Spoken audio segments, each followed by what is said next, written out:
Hey y'all, I'm Allison Asarch from Nashville, Tennessee. Hey, I'm Sean Fraser from the Ritzy Kids. Hunters, this is Johnny from Railmotor. Hey, it's Shane from Blind Season. Hey, it's Rob Stanier, and you can check out my music on all the streaming platforms. Check out my latest music on all the streaming sites. Check out my debut album on all streaming platforms. Check out our new debut album. Check us out on Spotify and Apple Music, and you're listening to our friends Braggy and Curly. My favorite bands from Australia. My two favourite podcasters, Braggy and Curly. Braggy and Curly. On the Unfiltered and Undiscovered podcast. Hey there, everyone, and welcome to, I think we're on episode either 76 or 77, but we'll be around that somewhere. So welcome to whatever episode this is of the Unfiltered and Undiscovered podcast.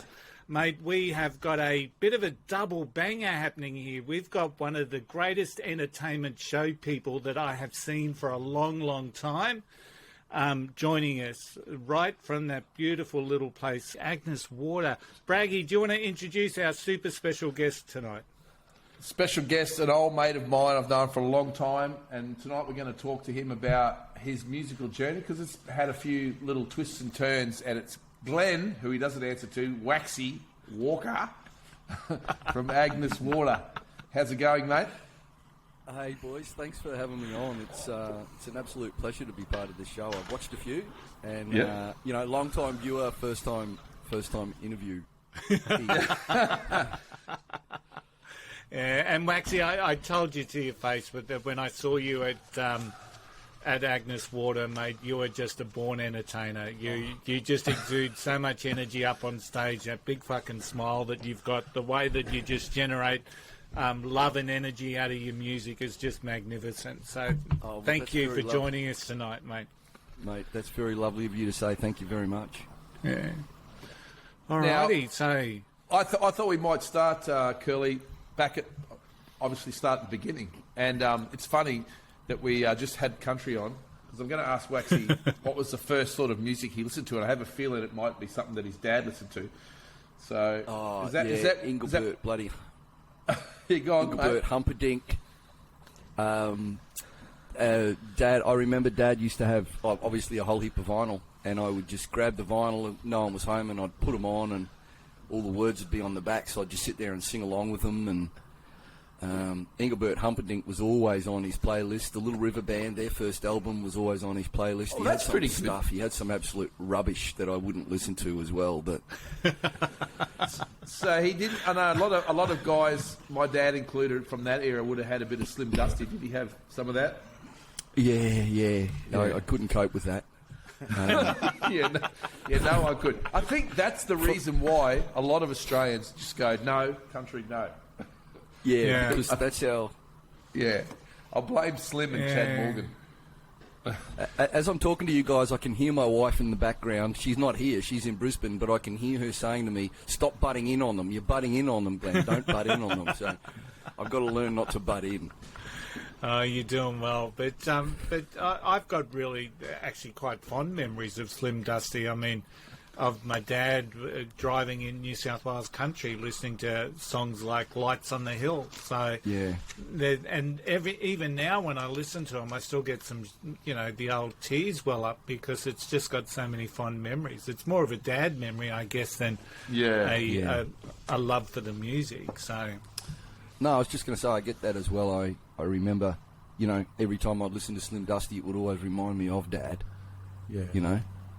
As much as I didn't necessarily like the music, those memories, I understand what you're saying, Curly. Yeah. Remember, what was Engelbert Humperdinck? What was he famous for? What song there? He's, please release me. Let me go. Is that so he was a crooner? Yeah. Yeah, that's Engelbert Humperdinck. Yeah. My dad loved listening to crooners. So all of those crooners of the so late like Bill 50s Cosby, and 60s. not Bill Cosby, Bing Crosby. Yeah. Frank Sinatra. So he Dad was right into the crooners. He loved, and Mum. I mean, my mum's family is the musical connection for us. Like, they were all, she had 2 sisters and 2 brothers, and they were all in the church choir, and her mum sang, and Mum was just always walking around the kitchen singing, and she would just sing. She'd be washing up, and I'd go, "Why are you singing when you're washing up? It's such a shit job, and yet you're singing while you're washing up," you know. But singing was always in our family, you know. And Dad had a really good voice as well, Tave. You probably wouldn't know this, but Dad had a good voice as well, but he'd only ever bring it out in the shower. No, I know he had a was strong shower voice singer. because he'd yell at me sometimes in the warehouse. Yeah, yeah. Don't worry, he fucking yelled at me a lot more than he yelled at you. Yeah, so I know he had a strong voice. So did you sing around the house as well then, because your mum was singing, or is that? I think, like, where does it start for you? When did you first listen to something and go, "Oh fuck, I really I might want to do that"? Yeah, I wanted to learn guitar, so Mum and Dad got me guitar lessons, and I went along to a couple, and I'm not necessarily a theory person, and anything with theory, I kind of I don't absorb it very well, you know? Same with me. I know that now, but I didn't know back then, but it just wasn't, I don't know. I like doing stuff. I don't actually like sitting there learning about doing stuff. I'd rather be doing stuff, you know? And so that lasted a little while, and then I stopped playing guitar and went and played football. And then when I was about 12, I decided I'd go and learn how to play guitar again. I had this old jazz teacher in Townsville, lovely guitarist. I just wanted to learn rock songs, you know? Yeah. 3-chord rock songs of the 70s and things like that. And he point blank refused to teach me that. He wanted to teach me, once again, theory and jazz, and which is a lovely thing to learn, but I just didn't have the capacity to take it all in. So I ended up just kind of teaching myself. Yeah. And I guess you're like me, you grew up in the era of Countdown. Like, yeah, Sunday afternoon. So, Waxy, did you like Hush? I loved Hush. All right. They were one of my most favourite Aussie bands. My most favourite Aussie band, and this is one of the songs I sent through to you guys, my most favourite Aussie band was Skyhooks. I remember going and seeing them at the Dean Park Sound Show when I was probably maybe 14 or 15. Wow. And I saw Shirley Strawn on stage, and I went, man, this guy's an entertainer. I want to be just like him, you know? Yeah, that so explains just that a lot. frontman activity and the way he bounces around, and I think the day that Shirley Strawn got killed in that helicopter crash was a very somber day for me, because he was the musical pinnacle for me. You know, I loved him dearly as an entertainer. Isn't it? I also want to talk about. Isn't it like before we're going to play a song, I think, from Skyhooks in a minute, Curly. But you know, Skyhooks were a band. They and this is before Kiss, Browsy.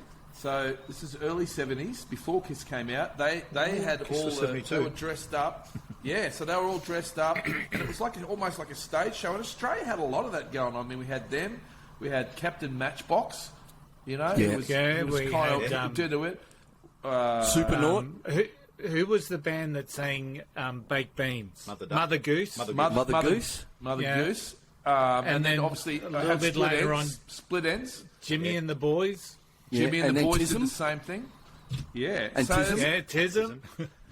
It's funny, Australia loves a dress up. They love a drag queen, and they love to get dressed up. Australians, for blokes, it's really strange. So I actually think Skyhooks was probably the first glam rock band.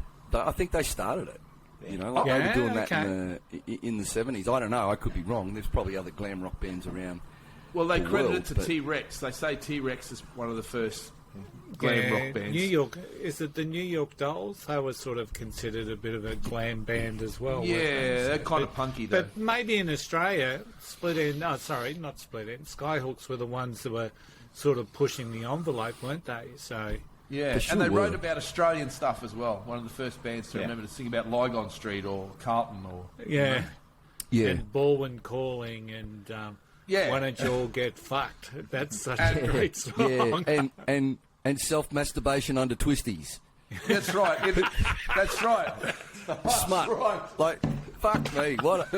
Who thinks of writing a song about that? That's I'm going to dig that album up. I'm going to put that on. I've got a Skyhooks live album here. Mate, so what was it about Ego? So we asked Waxy for 3 significant songs, and one of them is "Ego Is Not a Dirty Word" by Skyhawks. I think it really resonated with me because people are worried about having an ego, and when you listen to the lyrics in that song, you know, I think you can overdo your ego, but if you can keep it in check, then, especially when you're in kind of the industry that we're in, it actually serves you pretty well. But if you let it get out of hand, it'll destroy you. You know, and I think that's what I got out of that song. Ego's not a dirty word. It's not a dirty word, but you do actually have to keep it in check. Yes. You can let it run away with you very, very quickly. And I've experienced that, especially in my younger days, playing in bands. Yeah. I was a bit of a fucking prima donna and a princess, so... I would never have guessed that. So let's, for our listeners and the audience, let's put on a little bit of Skyhawks with "Ego Is Not a Dirty Word." So...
You're listening to Braggy and Curly on the Unfiltered and Undiscovered podcast. So that was Skyhawks, and you know I've seriously got to be on. I went to see I only saw Skyhawks once in my life, and that was at Noosa Aussie Hop.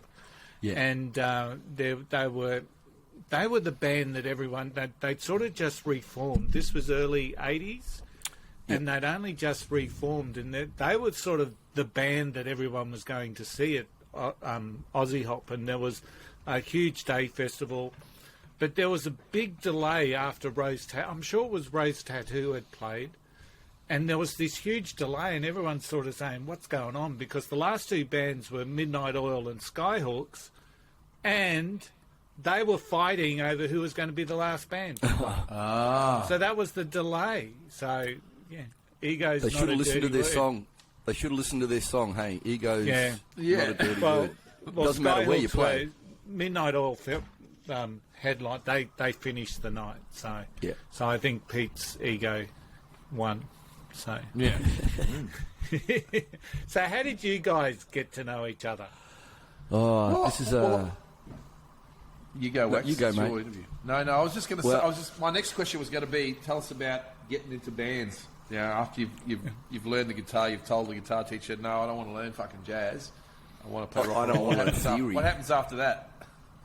So what happens after that is I was just strumming around, you know, just playing, did a little bit of busking, playing, you know, friends' parties and things like that, just with me and a guitar and a voice.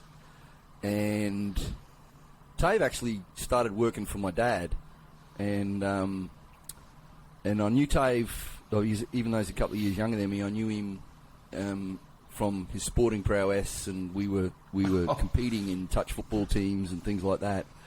And Sporting I thought- prowess and Tave Bragg normally don't go in the same No, that's sentence. all right. Not now. But when he was in his 20s, he was a pretty good cricketer and a pretty good bloody golfer and, you know, not a bad touch footy player. And he was in a band called Room 16, and they dead set looked like the rejects from Duran Duran. Like, you know, and I went, nah, these guys are all gay. Not that there's anything wrong with that. And I actually said to myself, I don't know how I could play with someone that plays music like that. I don't know if I could do that. Anyway, one thing led to another, and I wound up working with Tave, for my dad, and then we just started hanging out, playing a bit of music together, and we were writing some songs, and Tave got himself into a band, and they needed I a was lighting different guy. in high vis, wasn't I? Yeah, you were different in high I didn't vis, look as mate. gay as So- in high vis. It was So, very Waxy, wrong. What sort of work was it? Oh, just store work. We were in a chocolate factory. We were working in a sweets factory. We were working for Allen Sweets, and we were just making up orders, and then we would go out and deliver the orders and Oh, cool. do all of that sort of stuff. And there was a lot of time sort of spent, you know, talking about music and that sort of stuff. And, But there was I know we always had the music going in the warehouse there. yeah. So Yeah, and I don't know whether you heard me singing there one day, and I don't know whether that was it. I can't really remember how you realised that I had a voice, but I'm pretty sure we just got together and jammed out a couple of times with the two acoustics. yeah, I think that's what we were doing. And I knew you could And then- play harmonica because you'd got up and played Yeah. harp with us a couple of times as well. That's right. I got up and played harp. I was doing lights for your band, Yeah. and then, Curly, believe it or not, one night I think it was out at the Stewart Hotel. The singer of Tave's band decided after the third set he was going to go and have a couple of scoobs out in the car park, and he never fronted it back in for the fourth set. So I'm standing behind the lighting console, and they're all waiting for Rob to come in and start to sing. And he was out in the car park, and they just said to me, "Get up here and sing these songs for us until he gets in." And it wasn't long after that I became the singer of the band. Yeah, we just had enough. So yeah, that's how I sort of started getting into bands. And we were a pub rock band, you know. We were doing Chisel and Led Zeppelin and the Radiators and all the pub rock that was going around in the 80s, you know. Yeah, there was a real circuit for that style of band, but wasn't there in those days? You could travel right up the coast of Queensland playing a gig every night in a different pub. Pretty much, and there Playing were a lot of covers. bands that just did that. Yeah. They were just on the circuit, travelling, you know, north to Cairns and then back down to Brisbane, and then they'd play in Brisbane for a bit, and then they'd head back up north again, and which made it hard for local musos like us to try and jag gigs in towns because everyone was kind of into these travelling bands. So you had to be pretty good to pick up a gig in a local pub. But back in the I 80s. think Waxy, we were lucky to be able to play in that era where every pub had a band on, and it wasn't just two guys with two acoustics playing in front of the fucking TAB machines or the poker machines. It was like a proper. All the pubs had a decent room with a decent stage, and you'd take a four-way PA, huge PA, and lights, a dozen lights at least. Yeah, You'd take yeah. in there. And there'd be four in the band. You'd have a sound guy, light guy. We all still got paid reasonably well. We thought in those days. I thought much better than we get paid mate, now. We were still making as much money back then as we do today. Yeah, So relatively. there you Kidding? go. Wow. Yeah, so we were picking up. Admittedly, we were a 5-piece band with a sound guy, but we were picking up $750 to $1,000 a gig, and some of the gigs out of town you'd get, travel money, so you might get $1,200. That was back in the 80s. Yes, sure, we had to split it 6 ways, but if you're putting $200 a night in your pocket for playing music and you're playing 4 or 5 nights a week, you've got $800 or $1,000. Yeah. We kind of lived the lifestyle pretty well. And that was Absolutely. also before Queensland had poker machines. It was New South Wales had the pokers. Yeah. There was no pokies in Yeah. Queensland. So that's why the Queensland circuit was so good, because that's how pubs made their money. Now, all they need is this much space, and they pull in thousands from Yeah. that one poker Yeah. machine. Yeah. It's ironic, I- isn't it? I remember seeing, you're bringing back some memories of Townsville. Stewie lived in Townsville for a while there as well. So the upstairs room at the Seaview, I saw, I'm sure it was Kings of the Sun play there one time, and that was just a great little venue. It not a huge room. Did you? So what were some of the best venues that you played in, Waxy, while you were up there in Townsville? Oh, look, the Sun Hotel was a bit of a special place for us because we had a residency there every Friday night. So it was a regular gig. We were there every Friday night. The place was packed. It was a rough pub. It was the first pub as you came into town from the prison and from the meatworks. Okay. So anyone that got out of prison or And the was army working barracks. at the meatworks and the army barracks. So she's a pretty wild pub. And it's interesting because probably in the late 80s, my then girlfriend and I went down to Coffs Harbour, and her sister was living down there. And Johnny Diesel was playing at the Hoey Moey in Coffs Harbour. And Kelly basically said to us, that's Alexa's sister, Kelly said to us, oh, you don't want to go to the Hoey Moey. It's a really rough pub. And I went, oh, okay. So you've come and seen us at the Sun quite a few times. Is it rougher than the Sun? And she's taken one look at me and went, nah, we're going to the Hoey Moey. It's nowhere near as rough as the Sun. So we went to the Hoey Moey and watched Johnny Diesel play with all the bloody Coffs Harbour bikies. So it was a good night. Awesome. So what's our second song that you've brought forward for us tonight? Can I just slip the in? order I think that I one- put that in, Kel? Yeah, I've got the order, but can I just say, one of the other really good venues, and Curly mentioned it, was the Seaview. And so, Yeah. I don't know if this is a little bit sprung this way on you, Waxy. I thought, and it's the recording that you gave me, and it's of us playing in Loose Change live, but it's an original song live downstairs at the Seaview. Yeah. So I don't know Wow. if you remember. It's called "Can't Get By on Your Own," and I think we wrote that down the back shed at my place. In your shed. Yeah, We yeah. wrote it, and then we recorded it in the disability shed where we Yeah. we were Yeah. rehearsed. And we had to lock the drummer in the office, and everyone bought a mattress, and we had to pad the office out with mattresses so that we could dull some of the drum It's a big sound. tin shed. That's Oh, right. yeah. All right. So Everything. we're putting that on now, Tate? Loose Change live at the Seaview, and the song's called "Can't Get By on Your Own." This is all about addiction. What is it? Song called "You Can't Get By on Your Own." How's that one go?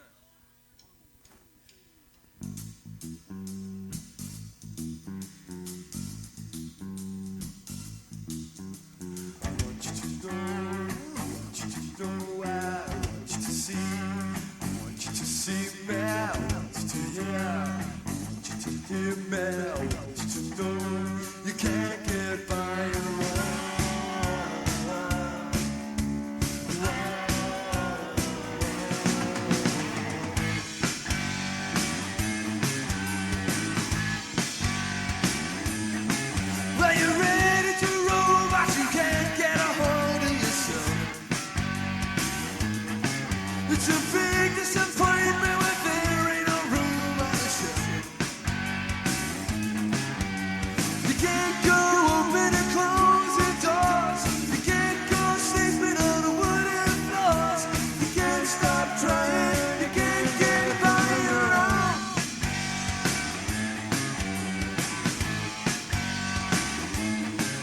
But you know that you should when you gotta get done to go out. And the reasons you give for the way that you live on the town. You're telling me this and you're telling me that. You tell me now just where it's at. You can't stop lying, you can't get by your own.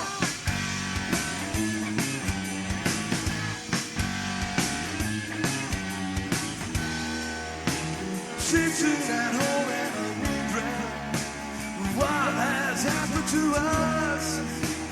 I just don't know right now, baby. You can't get by your own. No, no, no.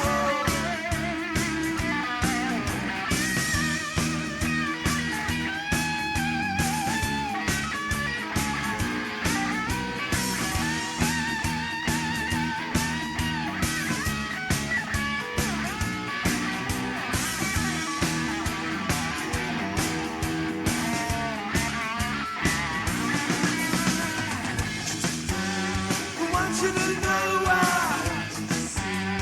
want you to see me. I want you to hear me. You can't get by your own.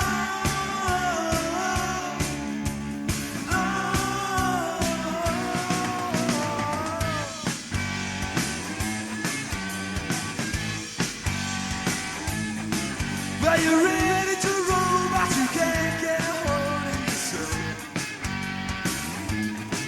It's a big disappointment when there ain't no room on the shelf. You're telling me this and you're telling me that. You're telling me now just where it's at. You can't stop lying, you can't get by your own. You can't stop lying, you can't get by your own. You can't stop lying, you can't get by your own. No, no, no. You can't stop trying, you can't get by your own. No, no, no.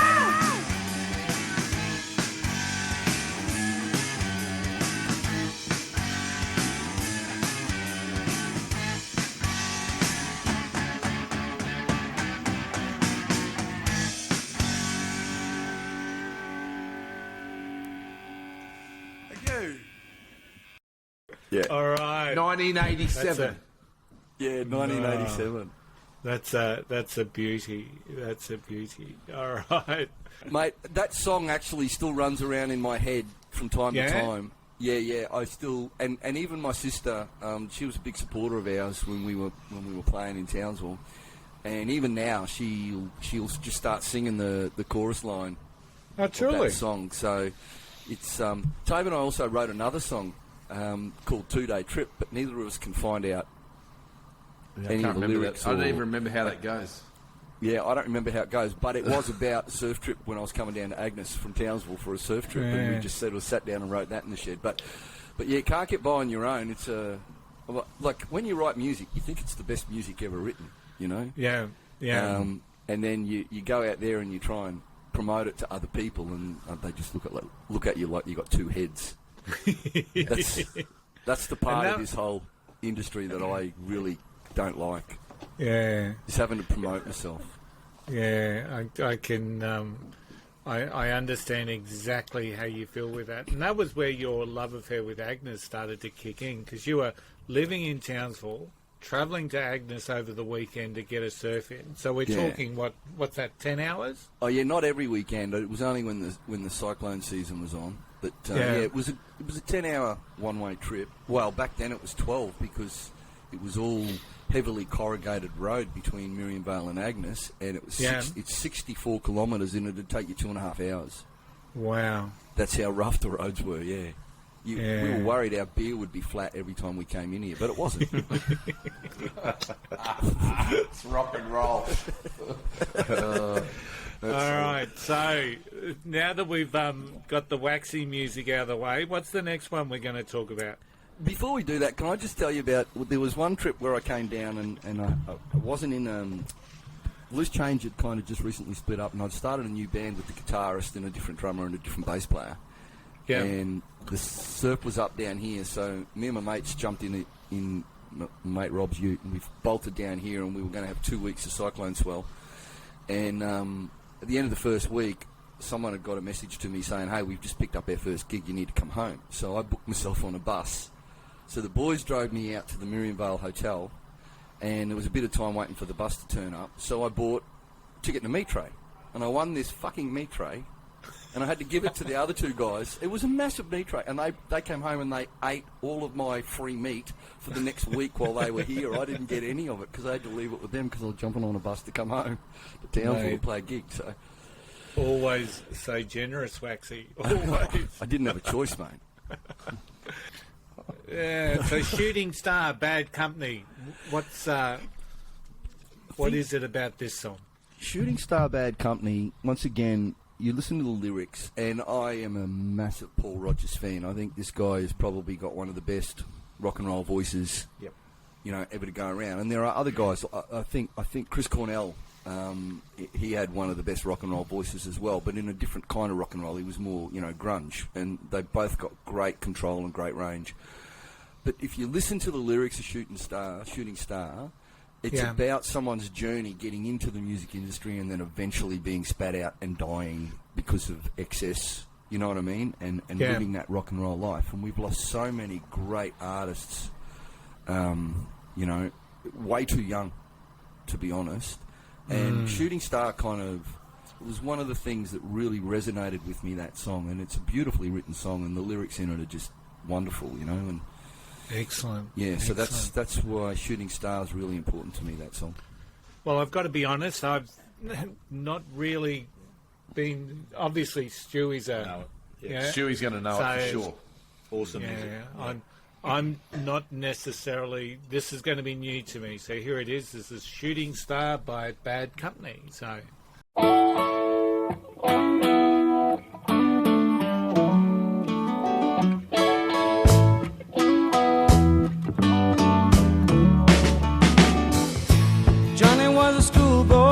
When he heard his first Beatles song, Love Me Do, I think it was, and from there it didn't take him long. Got himself a guitar, used to play every night. Now he's in a rock and roll outfit, and everything's alright. Don't you know?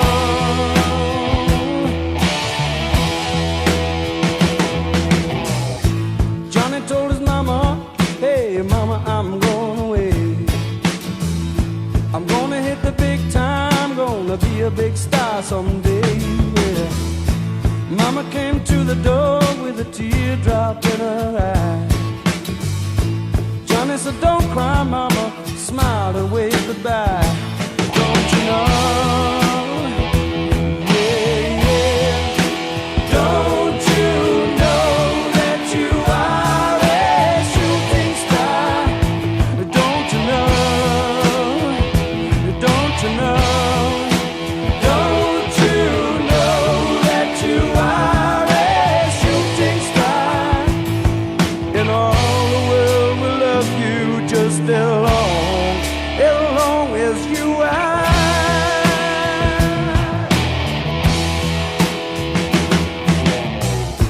Johnny made a record, went straight up to #1. Suddenly everyone loved to hear him sing a song. Watching the world go by, surprising it goes so fast. Johnny looked around him and said, well, I made the big time at last. Don't you know? Don't you know? Don't you know that you are a shooting star? Don't you know? Whoa, yeah. Don't you know that you are a shooting star?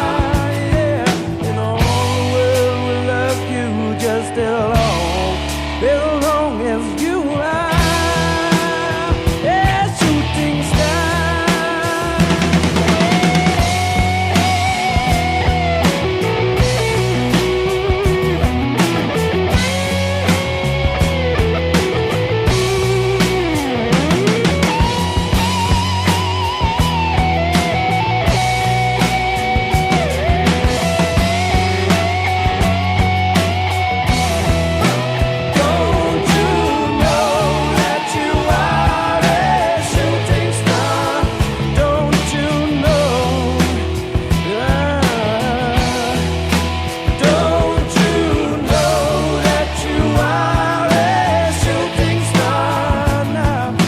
and all the world will love you just as long as you are.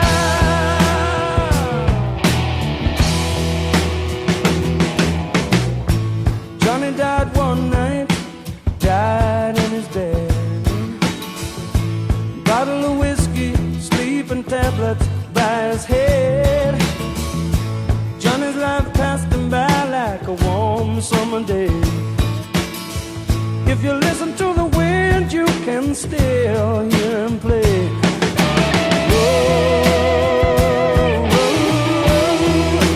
Don't you know that you are a shooting star?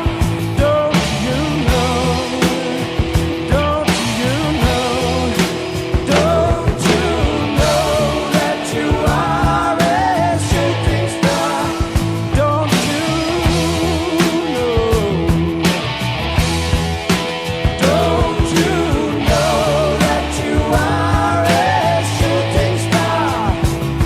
Don't you know? Don't you know? Don't you know that you are a shooting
Alrighty, so Waxy, I do know this next song.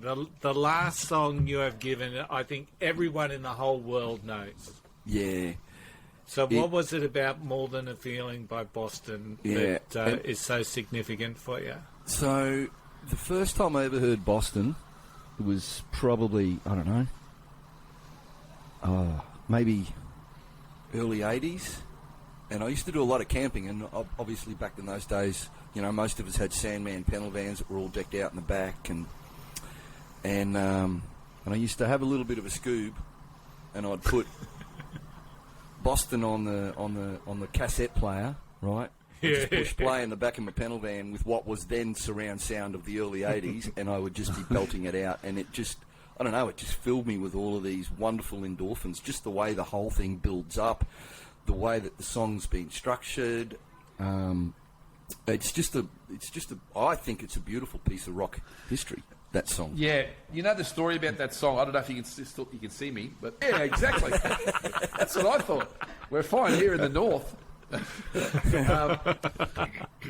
thing that I don't know if you know the story about the song, but he laboured and laboured over the recording of this one song. The guy from Boston, and I don't know how long it was, but it was like months, and because he wanted to get it exactly perfect.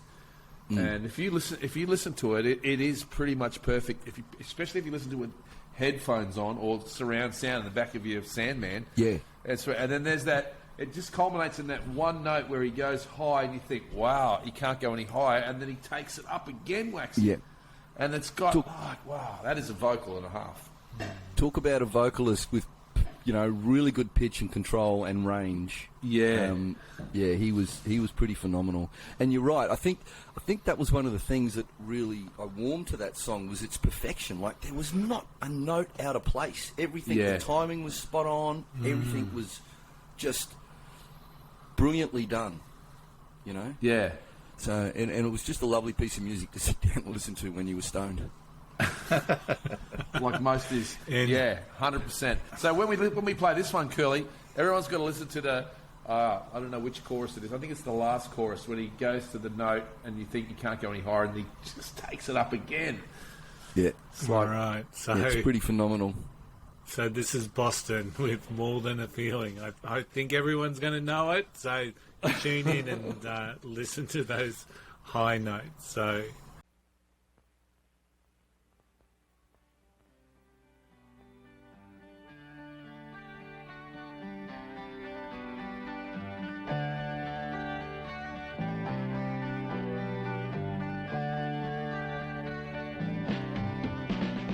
I woke up this morning and the sun was gone. Turned on some music to start my day and lost myself in a familiar song. I closed my eyes and I slipped away.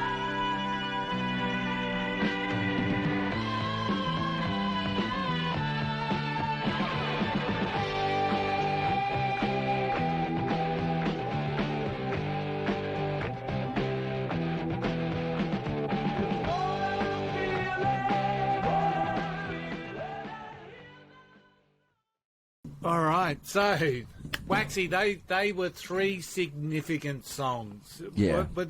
Was there any others that were close to making the list that didn't? Oh, Curly, there was a heap, you know. Levy Break's Led Zeppelin could have been in there. You know, I just love the way that song is structured and the vocal, the rhythms. You know, John Paul Jones is, I mean, he's your quiet achiever bass player. You isn't know he? all this stuff. I've got no idea. John Paul Jones. Curly. I'm thinking John Paul Young there. John Paul Jones Yeah, is one of and- my heroes. Oh, yeah. Yeah. I actually saw John Paul Jones. He did a collab with Dave Grohl and Josh Homme from Queens of the Stone Age called Them Crooked Vultures. Yeah. And I think it was one of the guitarists out of Rage Against the Machine as well was in there. But when you see John Paul Jones in there, Dave Grohl was on drums, Josh Homme was playing rhythm guitar and singing. Anyone that's out there listening, if you've never heard of Them Crooked Vultures, go out. It is hard rock at its best, but it is played brilliantly with probably the best rock drummer in the world and the best rock bass player in the world. Yes. You know, 100%. John Paul Jones and Dave Grohl. Yeah. So Waxy, just to, I think we're getting close to time. Just to finish up, tell us what happens then after, because you had a little bit of a break from music after that. Yeah, well, I decided that I was going to be a rock star. And so I packed up from Townsville and came down to Brisbane and Little Fish, Big Pond, and it didn't kind of go the way I wanted. And Was that the name of the band? Little Fish, Big Pond? No, I was a little fish in a big pond, where I'd been a big fish in a little pond up in North Queensland, you know? Yeah. And so that was, speaking of ego, that was pretty hard on the ego. And my now ex-wife, we decided to have our first child, Jordan, and I was like, well, I'm not going to be able to make any money. Well, I'm not going to make enough money from music to support a family, so I went and got a corporate job, and I thought at that stage my hair had fallen out, and so I sold pretty much all of my musical stuff, my PA, and I just kept one acoustic guitar. The one that I bought off you from Buzz Music all those years ago. Maybe I love that Ibanez. 38 years ago. The old Ibanez. And that's all I kept. And I was playing for my kids, just my two boys, and they loved sort of playing and listening to me play. And I thought, well, that's enough for me. You know, I've got this ability, so I'll just play for my children. And then I got divorced. And the first thing I did was went back and started getting into bands again, which was a really good thing, you know, because I thought at 30 years of age that I was washed up and I would never play music again professionally, and I probably wouldn't have if I'd stayed with my ex-wife. So I'm very, very thankful that we didn't work out. because my life, my life post her, whilst it's been quite turbulent, music has been the centre of my life pretty much for, you know, the last 30 odd years now. So, yeah, but it definitely hasn't been without its challenges. Yeah. You know, when you're trying to work a high stress corporate job and still playing bands at least, you know, once a week, it was always what would go first would be the thing that doesn't make you the most money. Yeah. You know? Yeah. And so music would get put on the back burner. Yeah. And then what I found was when music got put on the back burner, my mental health would spiral. And then I would, all of a sudden, for whatever reason, I would get inspired to play music again, and then all of a sudden my mental health would start to improve, you know? But then the pressures of the world would then start to weigh you down again, so it might be 3 or 4 or 5 years down the track, and it's like, okay, well, I've got to give that, I need to focus more over here, I've got to give that a break. And then the mental health would spiral again, and it's been kind of a cycle like that, probably a good 6 or 8 times through my life where that's happened. But I'm in a place now where, well, I'm retired, so the corporate world has been good to me in that sense, and now I just surf and play music.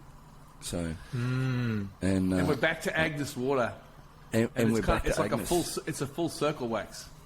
It's really interesting because when I first came here, I came here because it was the first place driving south where you could get surf. Yeah. Right. So I didn't have to drive down the Sunshine Coast. I could come here and I could surf. When I was at my lowest, probably in 2017, my wife and I had bought a place up here, or 2018. We'd bought a place up here in 2017 with the plan on retiring here, you know, in maybe 5 years' time. And I don't know whether it was because I had this place here or whatever, but I just couldn't cope with city life anymore. And I, fortunately, and it's so gracious of her and my oldest son that they've moved up here. And the healing, this place has got great healing qualities, and a lot of people come here to heal. You don't know you're coming here to heal, and then all of a sudden you start to get better, and I think it's got a lot to do with the energy and the vibe that this place brings, and the lifestyle that you can live, and the fact that there's no fucking traffic lights. I've got to drive 2.5 hours to find a traffic light. It's fucking awesome.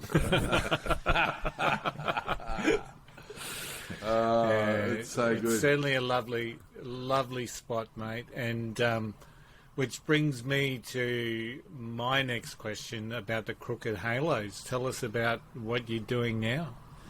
Well, I've got this little duo going with a lovely young girl here called Belle, and we are just playing, you know, locally around Agnes. Belle's got some originals, I've got some originals. Some venues we sort of throw them in. It's been really, really good because it's basically kept me playing, but from that I've met so many other great people locally that are musicians. I've just come off a 3-hour jam session with a whole heap of old guys my age today, and we get together every Friday when we're all in town. So I've just had that. So Crooked Halos is a really nice way to... I started out as a singer, and now all I want to be is a backing vocalist bass player, because there's no pressure.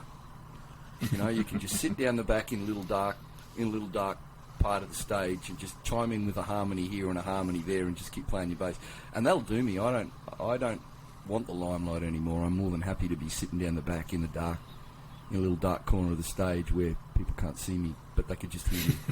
Yeah, but as soon as you get up on that stage, Wax, the old personality comes out, and it doesn't stop. It's still there.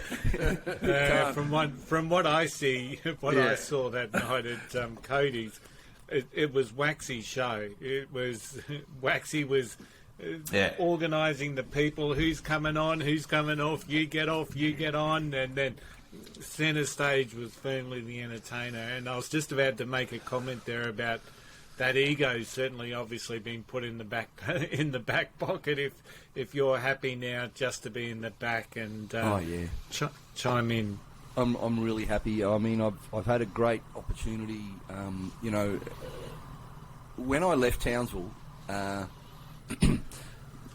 came down to Brisbane and I was playing, and I played with some really, really good musicians down there, but I always missed playing with the guys from Loose Change, Tave, Danny, Gav and Bruce. Okay. And I really missed playing with them. And, you know, in the early 90s, it was like, well, we've all lost touch. We're all living in different parts of Australia. I think at that stage, Tave was over in Europe, living over there with a vet. And it was like, oh, I don't think this will ever happen again. And then, thanks to social media, as much as I despise social media, if it wasn't for social media, I would never have hooked back up with Tave again. And, you know, we've literally been playing at least one gig a year since probably, I don't know, 2018, Tave? 2018, 2019? But yeah, for sure, yeah. And I've got to admit, as much as I've got, you know, a little combo here, and I've got my old mates, old muso mates here, and we have this jam every Friday, my biggest itch is scratched by playing music with Tave and the guys I played with back in the 80s. It's just like, you get up on stage and it's just like you've just put a really, really comfy pair of running shoes on. You know, it truly is. And you know that everyone, everyone's got your back.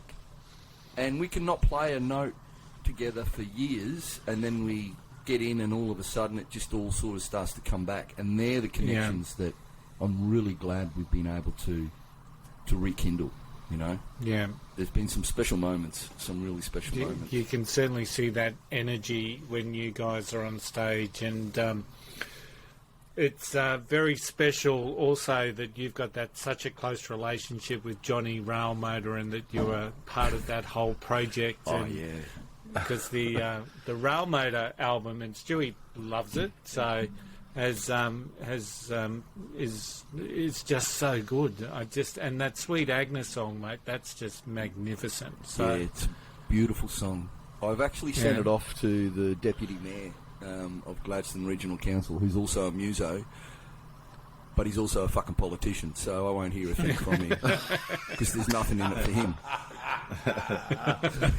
Oh, there's a song in that. He's a muso, but he's a politician. You can't be both. Cannot be both. All right. One of you is an imposter. Yeah, absolutely. Yeah, well, we are getting close to that time, and we're recording this on the night that the Cowboys are playing, so we've got to be mindful of that, don't we, Waxy? So, absolutely, mate. I've got my Cowboy shirt sitting out on the lounge, so when I leave here in my rock and roll shirt, I'm going out to put my Cowboy shirt on. Yeah, via the lab. Oh, via the lab, Via the lab. And for our loyal listeners out there, one day we might share a little bit of a sneak thing about what the lab is, but I've got no doubt that you're probably working it out. So, live from the lab, mate. Yeah. Well, maybe next time we're up there, Tave, we could do one live from the lab. So, ooh, that'd be a dodgy Waxy, show. mate, it'd be dangerous. As I've said, you're a great entertainer. You've just got great energy. I love speaking with you today.